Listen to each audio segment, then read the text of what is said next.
Adi in my life, so sak inhal nga taga Bukid, continue na siya makasisikoy kuno sa atong pagpanguha og gulay sa bungtod. So ayan, so Tagalog man dito no. So ayan, tikto. Ayan. So, ayan mga sisikoy ko no, nangunguha pa rin tayo ng kamote tab. So, ito yung kasama kong bata, napakakulit kasi gusto niyang kumuha ng bayabas. Sabi ko, tapusin ko muna ang aking ginagawa. So, ayan, kinukulit talaga niya ako para manguha daw kami ng bayabas, mga kasisikoy ko.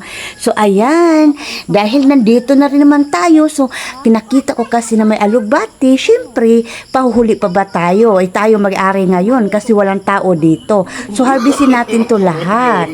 So, ayan, yung nakuha ko mga kasisikoy ko, no, konti lang kasi parang naubos na rin nila, no, ang alugbati. Kasarap nito sisikoy kapag presko naman. Siyempre sisikoy, nag-harvest na rin ako ng kalamansi or limonsito. Kasi ang tawag dito sa Bisaya sa amin is limonsito. So kalamansi para gawin natin tong Diyos sa ating gulay. Parisa natin to ng Diyos. Ayan. Medyo mataas kasi yung puno niya mga kasisikoy. So, kunti na lang yung bunga niya. So, yung maabot ko lang ang kinukuha ko mga kasisikoy. Napaka-presko lahat ng ating kinukuha ngayon. Ito yung kagandahan basta nasa probinsya ka at may mga tanim ka. Diba mga kasisikoy, no? Organic. So, ayan. Tingnan mo yung bunga niya sisikoy. Nasa ano lang to mababa. So, kasi parang mapuno na siya, malaki na, so hindi natin makuha ang nasa itaas.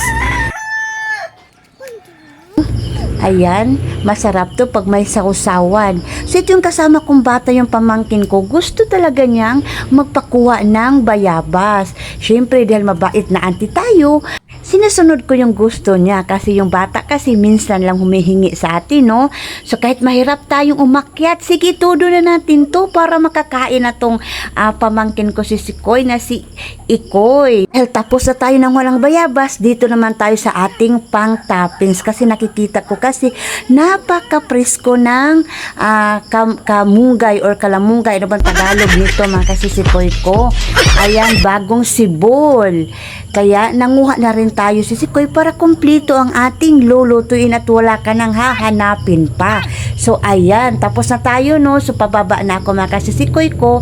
Dito na ako dadaan sa may sapa o sa may bukal kasi lamig dito at mapuno. So kaya na kasi nasa kalsada tayo dumaan. Diri na gitan, wala nagintay init. Sus dito guys sa baba pagkainita sa bungtod.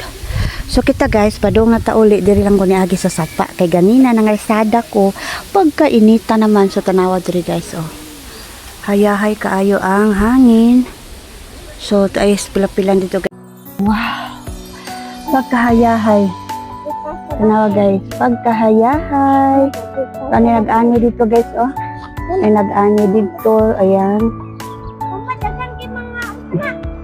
May nag-ani dito ng dapita. Anihunon sa na din dapita guys.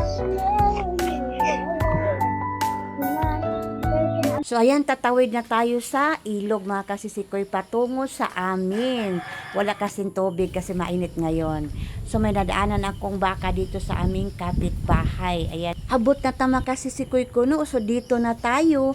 So ayan, mamaya ko na tululutuin mga kasisikoy ko ang ating dalang gulay kasi pagod ako ngayon sa init. Thank you for watching!